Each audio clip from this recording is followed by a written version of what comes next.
భారత్ అలాగే ఇంగ్లాండ్ జట్ల మధ్య అండర్-19 వరల్డ్ కప్ జరిగింది. అయితే ఆ వరల్డ్ కప్‌లో భారత యువ జట్టు వావ్! అదిరిపోయే పెర్ఫార్మన్స్‌తో దుమ్ము రేపింది. ముఖ్యంగా ఫైనల్స్‌లో భారత జట్టుకు సంబంధించిన ఆటగాడు వైభవ్ సూర్యవంశీ 175 పరుగులు చేశాడు. 15 సిక్స్‌లు, 15 ఫోర్‌లతో అదరగొట్టేశాడు. ఇక 175 పరుగులు చేశాడు. తను చేసిన 30 ఆ టోర్నమెంట్ మొత్తం అంతా కలిపి 30 సిక్స్‌లు కొట్టాడు. అవునా? అయితే ఆ 30 సిక్స్‌ల్లో గనక చూసినట్టయితే 15 సిక్స్‌లు కేవలం ఆఖరి మ్యాచ్‌లో ఫైనల్ మ్యాచ్‌లోనే కొట్టడంతో ఇక మొత్తం క్రికెట్ ప్రపంచం షేక్ అయింది. దీనిపైన పాకిస్తాన్ వాళ్ళు గూడా స్పందించారు. మ్యాచ్ ఆడండిరా నోరు మూసుకొని అంటే ఒక్కళ్ళు కూడా దారిలోకి రారు కానీ, భారత జట్టు ఒక విజయాలు పరంపర కొనసాగుతుంటే వాటి మీద కామెంట్స్ మాత్రం చేస్తుంటారు.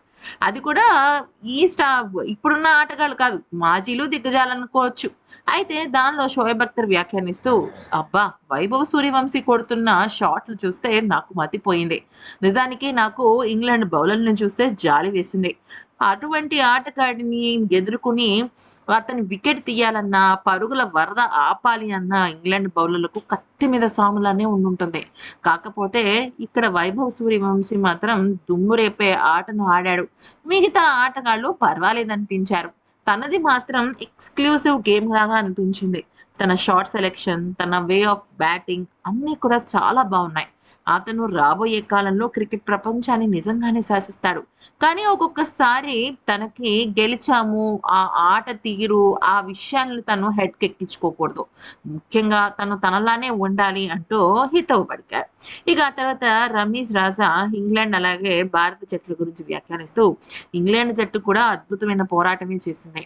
ఒక బ్యాట్స్‌మెన్ బాగా అంత గొప్పగా పరుగులు వరద పారిస్తుంటే, మరోవైపు ఇంగ్లాండ్ జట్టుకి ఒత్తిడి పెరిగిపోతుంది.